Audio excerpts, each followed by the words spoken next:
الشیطان الرجیم بسم اللہ الرحمن الرحیم 17 رمضان مبارک بروز جمعہ 2 ہجری کو جنگ بدر کا واقعہ پیش آیا۔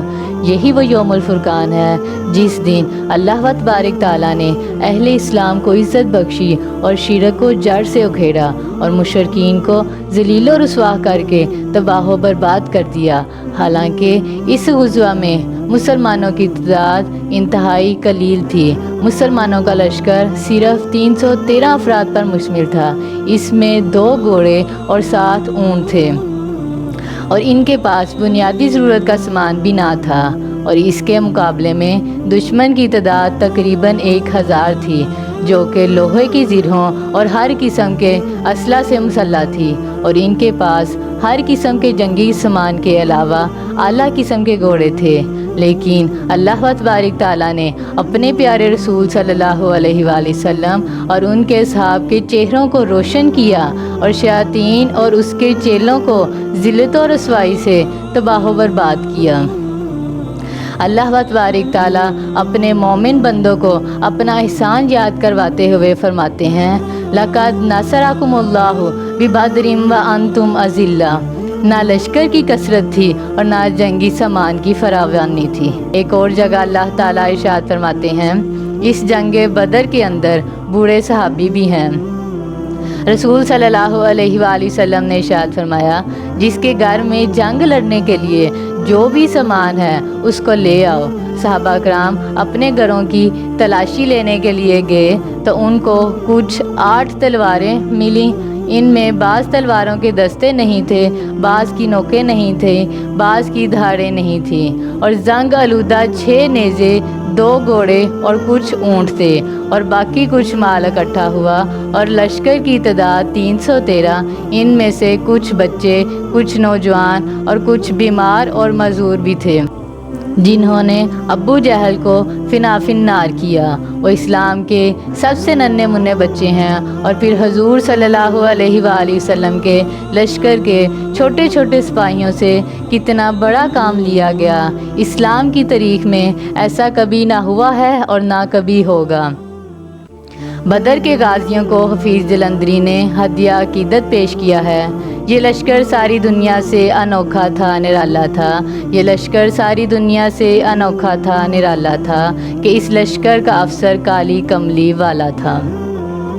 اور یہی وہ بدر کا موقع تھا جب حضور صلی اللہ علیہ وآلہ وسلم نے اپنے صحابہ کو فرمایا کہ آ جاؤ معائنہ کرتے ہیں۔ حضور صلی اللہ علیہ وآلہ وسلم کے ہاتھ میں چھڑی ہے۔ حضور نے چھڑی سے زمین پر نشان لگایا، اور فاروق اعظم کو پتہ ہے کہ حضور صلی اللہ علیہ وآلہ وسلم کی ہر ادا میں کوئی نہ کوئی راز چھپا ہے۔ پوچھا، آقا یہ کیسا نشان ہے؟ نبی کریم علیہ الصلوۃ والسلام فرماتے ہیں، یہاں ابو جہل تڑپے گا۔ حضور تھوڑا سا آگے گئے تو پھر نشان لگایا۔ فاروق اعظم رضی اللہ تعالیٰ عنہ نے پوچھا، یہ کیسا نشان ہے؟ آپ صلی اللہ علیہ وآلہ وسلم نے فرمایا، یہاں عتبہ تڑپے گا۔ پھر تھوڑا سا آگے گئے، آپ صلی اللہ علیہ وآلہ وسلم نے ارشاد فرمایا کہ میرے بلال کو بلاؤ۔ حضرت بلال رضی اللہ تعالیٰ عنہ دوڑے ہوئے آئے۔